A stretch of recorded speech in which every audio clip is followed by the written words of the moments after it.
नमस्कार दोस्तों, स्वागत है आपका एवन के स्टडीज़ में। आज की वीडियो में हम लेकर आए हैं अलंकार से संबंधित टॉप क्वेश्चन आंसर जो सभी परीक्षाओं के लिए महत्वपूर्ण होंगे।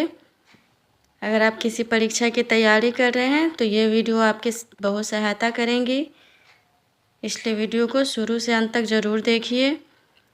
और इनमें से जितने भी क्वेश्चन का आंसर जानते हैं प्लीज़ कमेंट बॉक्स में ज़रूर दीजिएगा। चैनल पर नए हैं तो चैनल को लाइक और सब्सक्राइब भी ज़रूर कर लीजिए। चलिए आगे बढ़ते हैं। आज का आपका पहला सवाल है, काव्य की शोभा बढ़ाने वाले तत्व को क्या कहते हैं? आपके ऑप्शन से ए छंद, बी रस, सी अलंकार, डी वाच्य। सही जवाब है ऑप्शन सी अलंकार। काव्य की शोभा बढ़ाने वाले तत्व को अलंकार कहते हैं। अलंकार शब्द दो शब्दों से मिलकर बना है, अलम धन कार। अलम का अर्थ होता है आभूषण। अगला सवाल है, अलंकार के कितने भेद होते हैं? अलंकार के कितने भेद होते हैं? आपके ऑप्शन से ए 2, बी 3, सी 4, डी 6। सही जवाब ऑप्शन बी 3। अलंकार मुख्य रूप से 3 प्रकार के होते हैं, शब्दालंकार, अर्थालंकार, उभयालंकार। अगला सवाल, मुख चंद्रमा सा सुंदर है, कर कमल सा कोमल है। इस पंक्ति में कौन सा अलंकार है? आपके ऑप्शन से ए रूपक, बी उत्प्रेक्षा, सी उपमा, डी यमक। सही जवाब ऑप्शन सी उपमा। जब पंक्ति में योजक सा, सी, से, सरिस, समान, जैसा, जैसे शब्द आए तो वहाँ उपमा अलंकार होता है।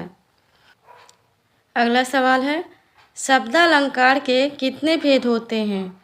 शब्दालंकार के कितने भेद होते हैं? आपके ऑप्शन से ए 3, बी 5, सी 2, डी 4।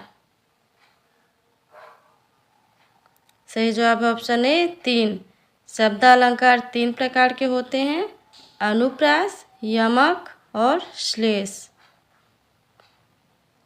अगला सवाल है, चरण कमल बंदो हरिराई में कौन सा अलंकार है? आपके ऑप्शन से ए उपमा, बी रूपक, सी यमक, डी उत्प्रेक्षा। सही जवाब है ऑप्शन बी रूपक। चरण कमल बंदो हरिराई में रूपक अलंकार है क्योंकि इसमें चरणों की तुलना कमल से की गई है। रूपक अलंकार में गुण की अत्यंत समानता दिखाने के लिए उपमेय और उपमान को अभिन्न यानी एक कर दिया जाता है। चलिए आगे बढ़ते हैं। अगला सवाल है, ले चला साथ में तुझे कनक, ज्यों भिक्षुक लेकर स्वर्ण झनक। इस पंक्ति में कौन सा अलंकार है?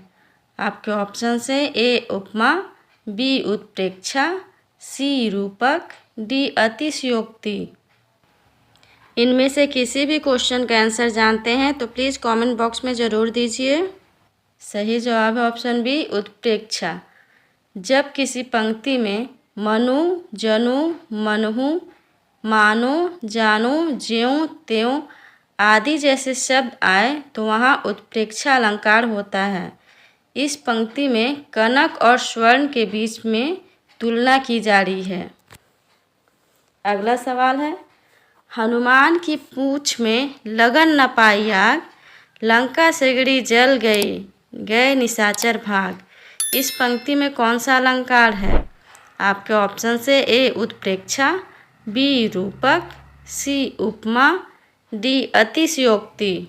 ये सभी प्रश्न परीक्षा के दृष्टिकोण से बहुत ही महत्वपूर्ण हैं। सही जवाब ऑप्शन डी अतिशयोक्ति। जब किसी बात का वर्णन बहुत बढ़ा चढ़ा के कर दिया जाए तब वहाँ अतिशयोक्ति अलंकार होता है। इस पंक्ति में हनुमान द्वारा लंका जलाने की घटना को बढ़ा चढ़ाकर बताया गया है।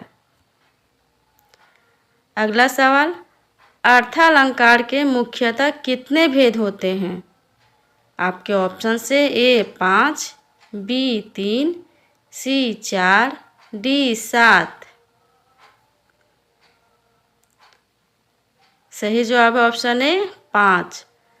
अर्थालंकार के मुख्य रूप से 5 भेद होते हैं: उपमा अलंकार, रूपक अलंकार, उत्प्रेक्षा अलंकार, अतिशयोक्ति अलंकार और मानवीय अलंकार।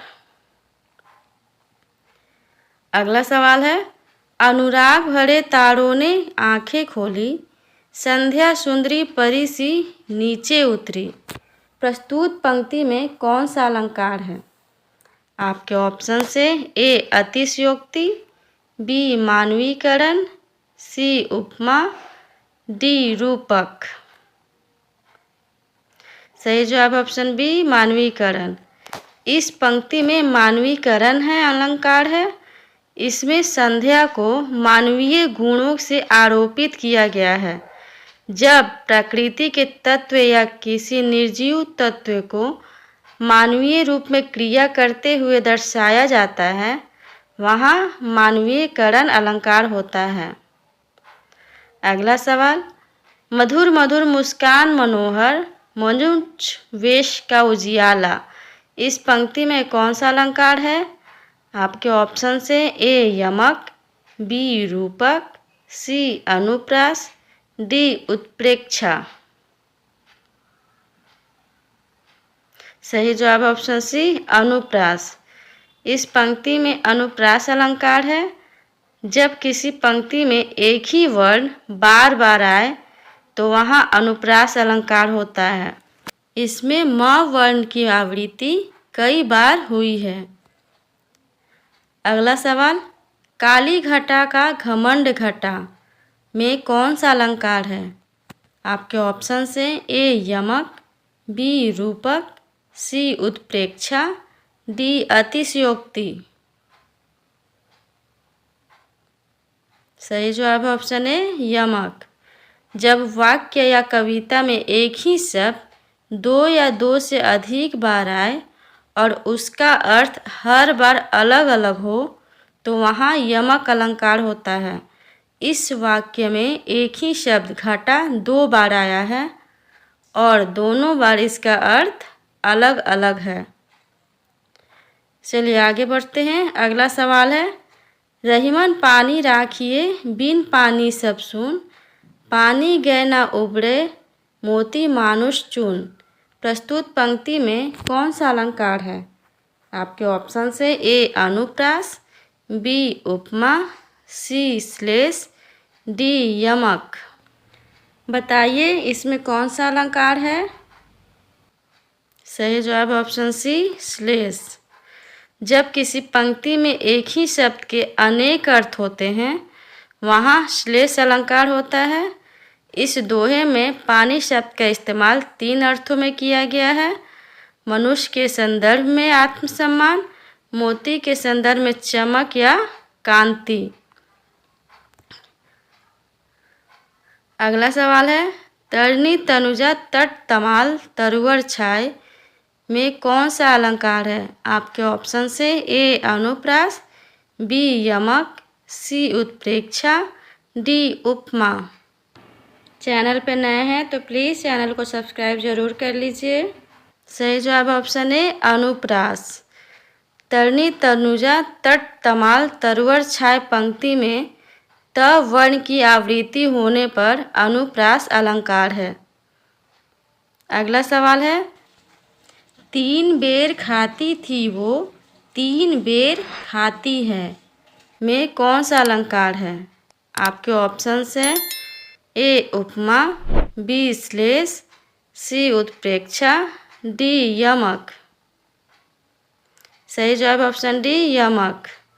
जहाँ एक ही शब्द की आवृत्ति कई बार हो और उनके अर्थ अलग अलग हो वहाँ यमक अलंकार होता है। यहाँ बेर की आवृत्ति 2 बार हुई है। अगला सवाल है, उषा सुनहरे तीर बरसाती जय लक्ष्मी सी उदित हुई में कौन सा अलंकार है? आपके ऑप्शन से ए उपमा, बी मानवीकरण, सी अतिशयोक्ति, डी उत्प्रेक्षा। सही जवाब ऑप्शन बी मानवीकरण। मानवीकरण अलंकार में प्राकृतिक तत्व या निर्जीव वस्तुओं को जीवित या मानव की तरह व्यवहार करते हुए दिखाया जाता है। अगर वीडियो अच्छा लगा हो तो प्लीज़ चैनल को लाइक और सब्सक्राइब करना ना भूलें। धन्यवाद।